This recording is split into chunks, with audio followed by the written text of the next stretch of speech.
Oh, hey guys. So, we're in April now. I'm not sure the date today. I think it might be I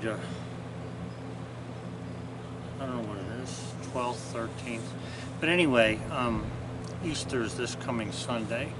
So, what I want to talk about for just a couple minutes, and then I want to cut this log, is safety. A couple days ago, or a month ago, somewhere in the last month, I had gotten some comments about safety, and they're telling me you should be wearing steel tip shoes, you should be wearing this, you should be wearing that, you should have this, you should have that. Let me ask you a question. Two guys get in a car, two cars. One guy goes north to go to work, the other guy goes south to go to work. Okay. One guy gets killed, the other guy gets to work, he's just fine.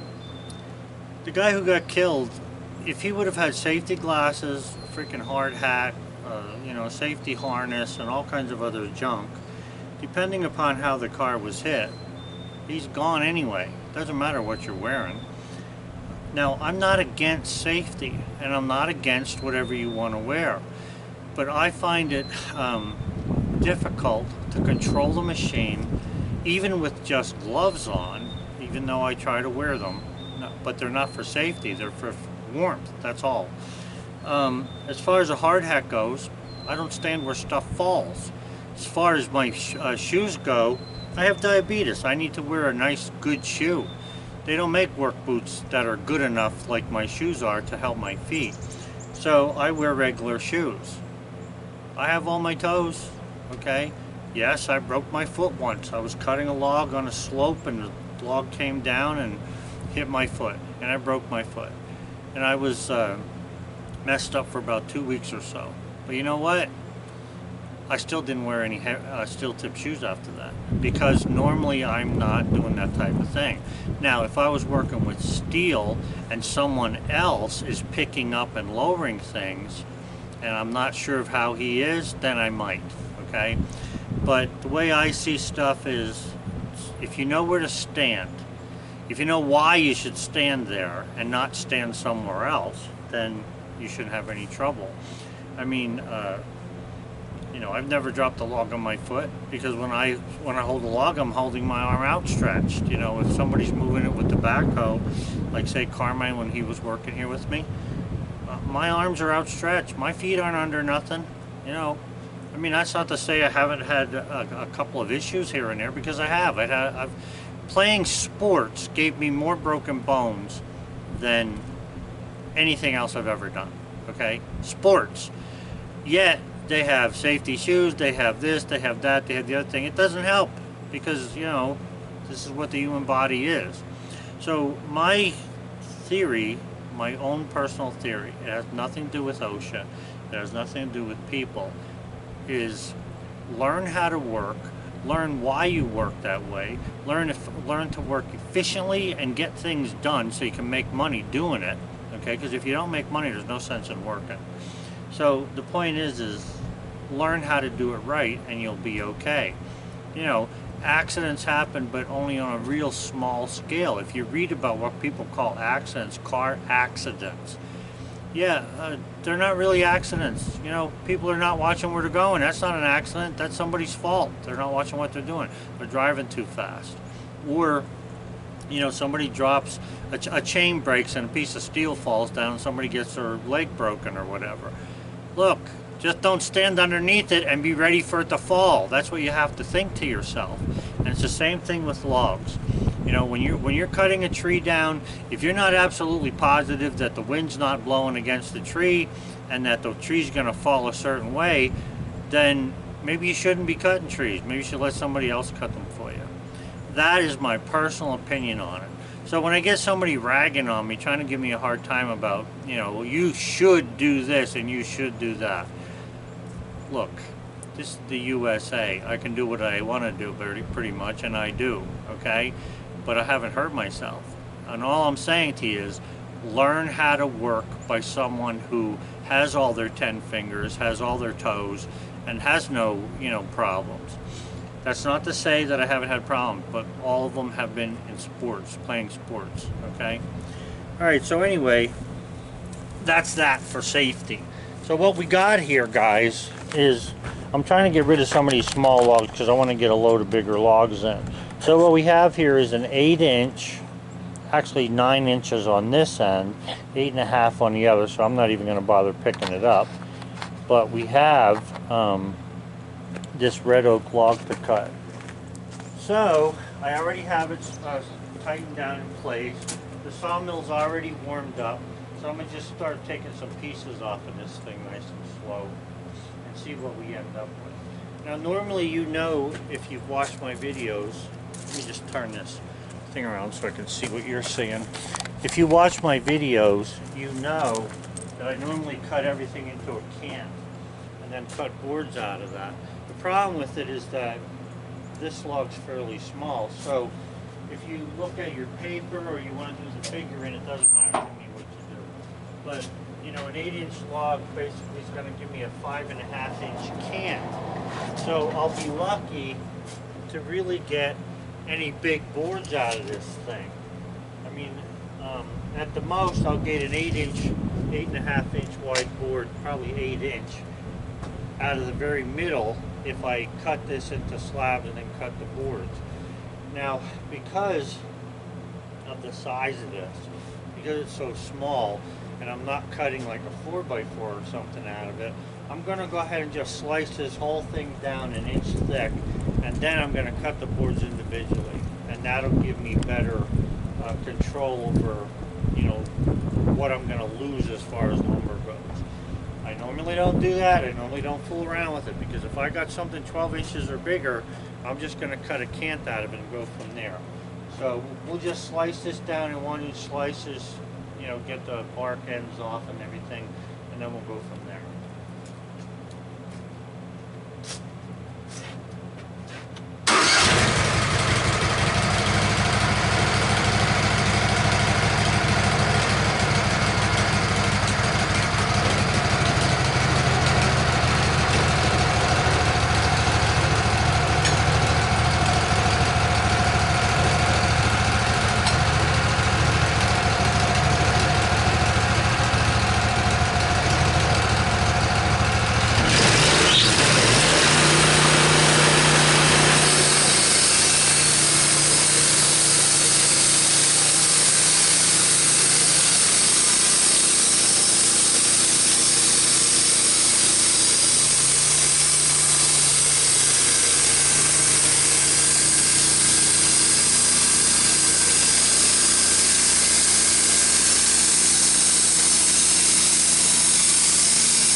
Down at this end here, this is, you can see that it's red oak.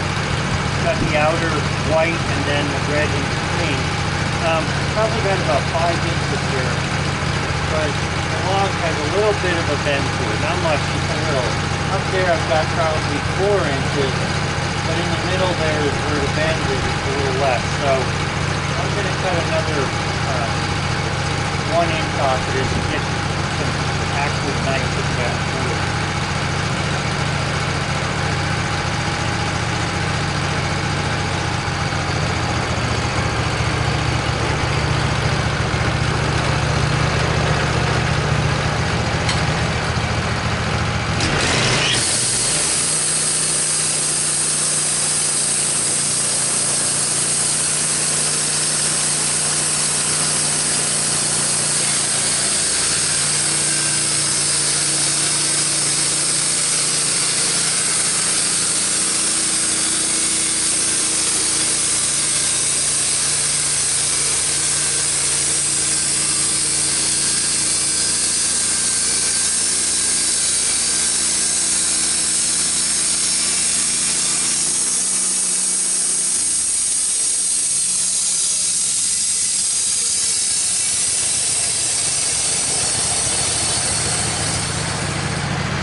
this first cut, because this log is so small, I could probably only get like a 1x2 out of this, so I'm not really interested. Okay, I want something bigger. That's what I have here. Here, pretty sure I'm at 6 inches here. Yeah, so I get 1x6 out of this. So it doesn't look bad, a couple knots in it. You know, it is what it is. That's as far as I'm going to cut down here. And I'm going to cut the opposite side. I'm still going to cut it in, I'm still going to cut this log in slices. I'm not going to make it into a cant right away. Unless I can get the 6-inch cant out of it. So we'll see. But I'm going to turn this completely over here. And start to cut down on that.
Okay, so far this is looking pretty good here. So I am going to go for a cant because I got 6 inches, and so I got 1x6 at this stage. So I'm going to just go ahead and turn this on 90 and cut the top and the bottom off, and then I'll cut it into wood. It's just the quickest way to do it. I'm getting good wood.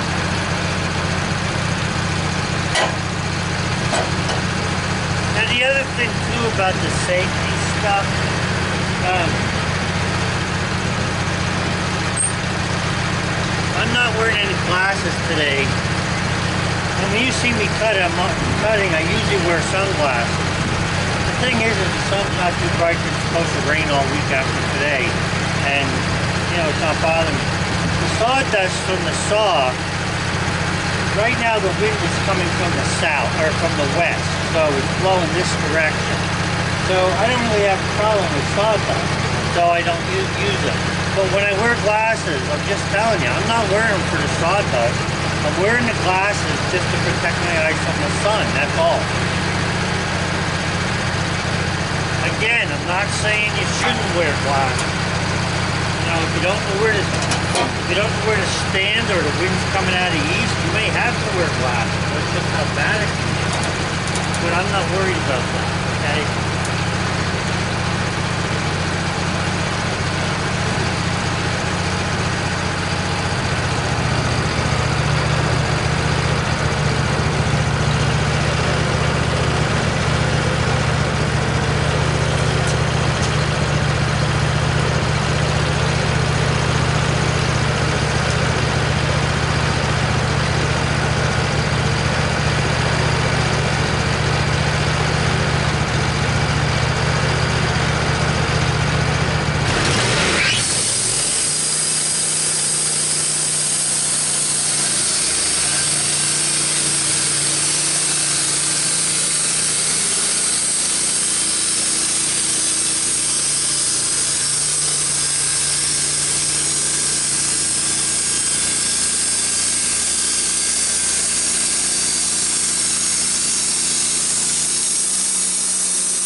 bit of wane on this thing. Depending on how I cut this, the wane will all be on the first board. Yeah, I got 6 1/4 inches there, 6 this way. So I'm going to cut from the top down. Well, you know what? I think I'm going to turn this block over. I'll put this down. Then I'm just going to cut a good 1 inch from the top down. And then we'll try and leave the wane in the last cut. The cut off section.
So this is a 1x6, it's not too bad. A little bit of a groove here from something, an animal, or bug I should say. But the wood's not bad, and it'll dry good, okay? So, let me just show you what I got there. Right here is what I was talking about. But I could trim that off and still have nice 1x4. Now the biggest problem here is that my kiln is full. So, and it's drying. Right now the temp's only 80 degrees in there, which isn't really the best for drying. But the moisture is also a little high today because, like I say, it's supposed to rain for the rest of the week. So what I've been doing is just putting these boards on the rack there for now, because I really don't want to put them in the kiln just stacking them up. All they'll do is add moisture to the wood, and they're not going to dry because they'll be against the back of the kiln there. So I'm just saving them. You know, that's what I've done with the 1x12 and stuff I have over there. So that's what I'm doing with these today. But anyway, it's a good red oak board. Nothing wrong with this. A little bit trimming will be fine.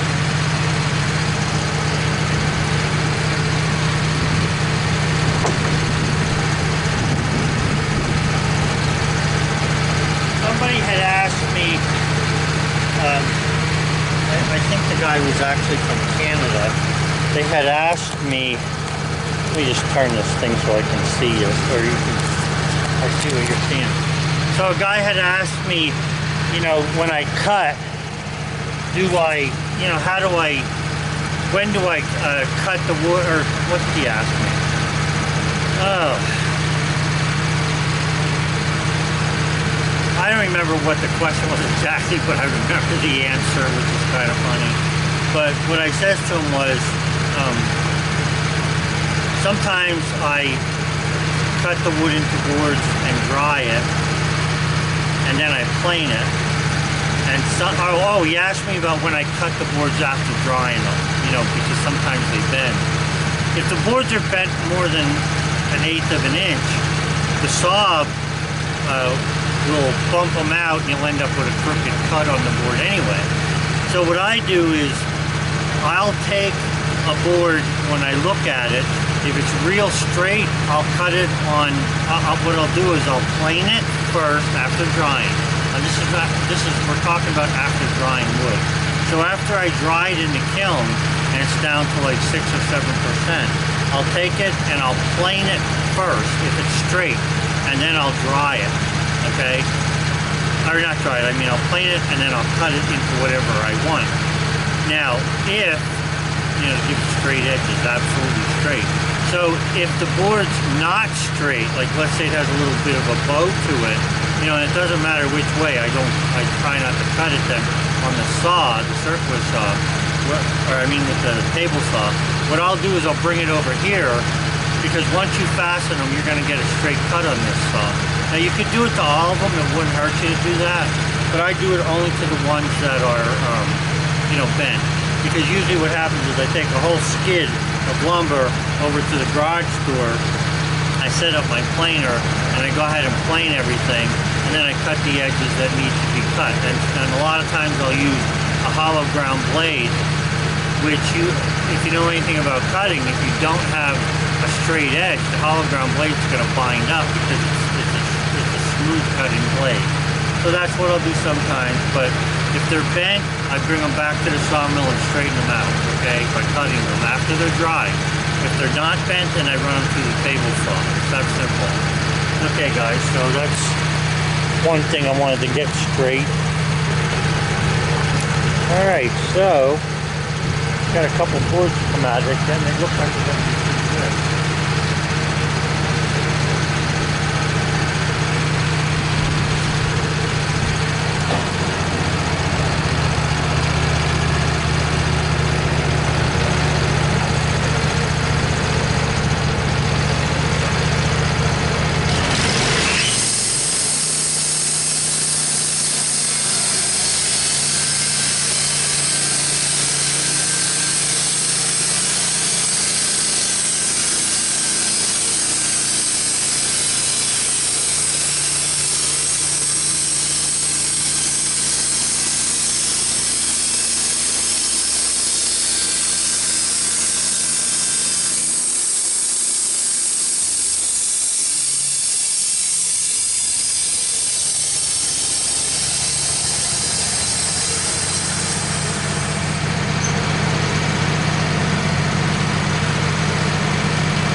Not too bad. It has that same little bug bite in it, but I think on this side it's more clear.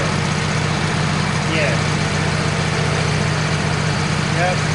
So this is actually a pretty nice looking board here. So, and this is actually quarter sawn here. Now that wasn't an intentional thing. It just happened to get to the middle. The smaller the log is, the more quarter sawn board you actually get out of it because it's small. So I got this is quarter sawn. This will be a nice board. I'm just going to take this and I'll be trying it.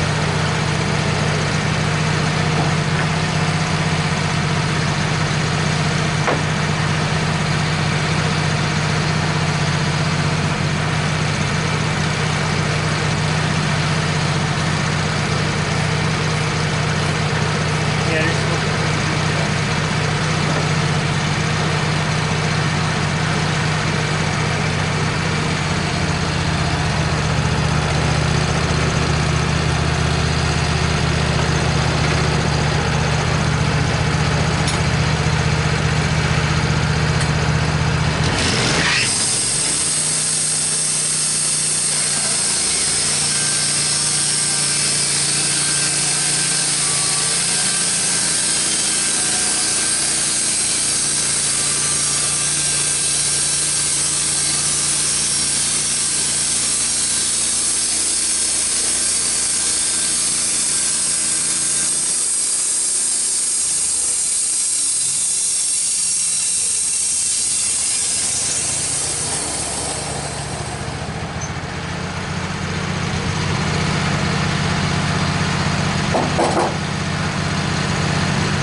this isn't real bad here either. There's a little mark up there from a knot, so I'll probably end up making it the 1x4 after it dries.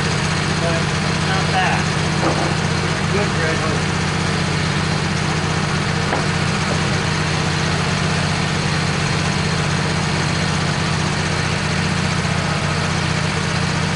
Now I don't have a full 3 inches here, so what I'm getting at is that it's probably going to end up with about a 3/4 inch or so board left on the bottom.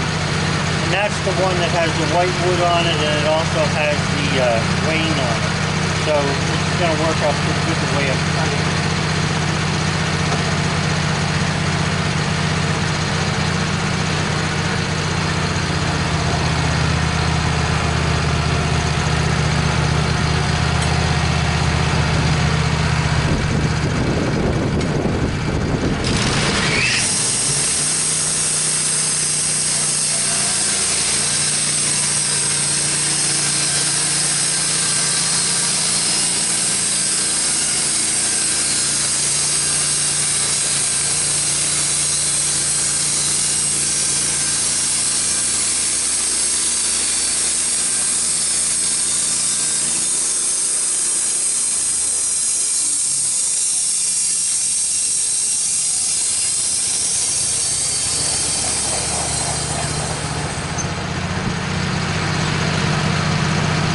pretty nice board here too.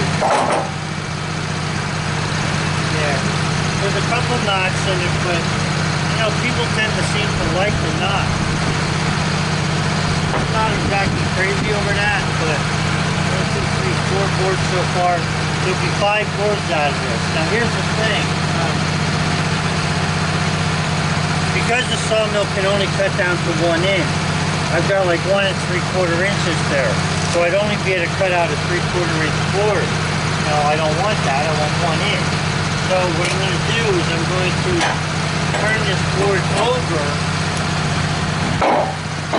so that when I cut down to 1 inch, I'm going to be getting most of the weight off, if not all of it, and then I should be good with that. Just hold on.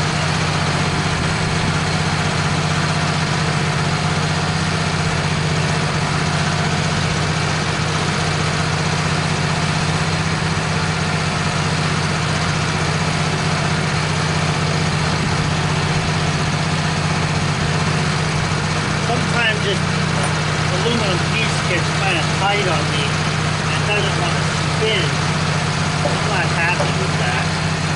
But this is the first one I made and I wasn't really up on the size of the length of the bolt. So when you buy, if you buy one of these off of me or if you make your own, you want this aluminum to be able to spin. Okay? Alright, so now that's below where the 1 inch cut is going to be. So I can go ahead and cut this board 1 inch, throw the top away, and I'm in good shape.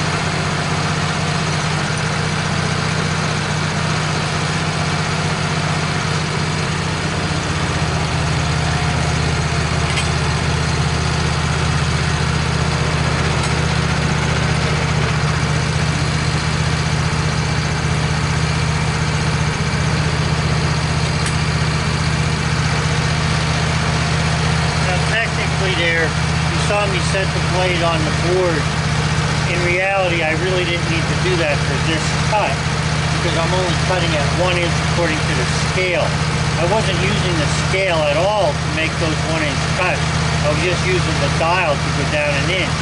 But now I need to be right at 1 inch or a 1/16 high to be able to get a nice board out.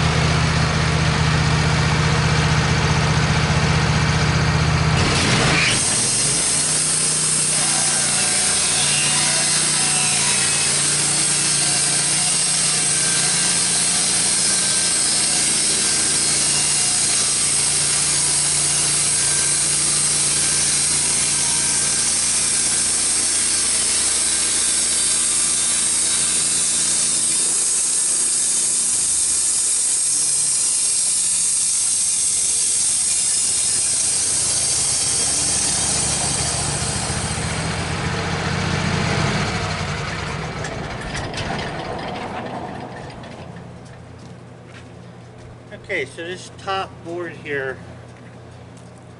probably a 1/2 inch. Not interested in that. I got a tiny bit of weight on here, which again, it seems like instead of 1/6, well, you know, this side is fantastic. This side has a little bit of weight on it. So I could cut a really nice 1/4 out of this, but again, I'm not doing any of that until it's dry, and this won't be dried until probably a little later in the summer because my kiln is full, like I said, and I'm trying to get that dry. This winter has been pretty wet in the first part of it, like October and you know the other days, but now it's getting a little warmer. The temperatures are supposed to be hitting 60 this week, even though it's going to rain every day. Well, we'll see what happens. Right now it's only in the 50s. That's why I got the shirt on. Alright guys, well I got to clean up here. Have a good one. I thank you guys very much, and I mean it, for watching my videos. I like making them, and I'm glad that you enjoy watching them. So, thank you. Have a good one.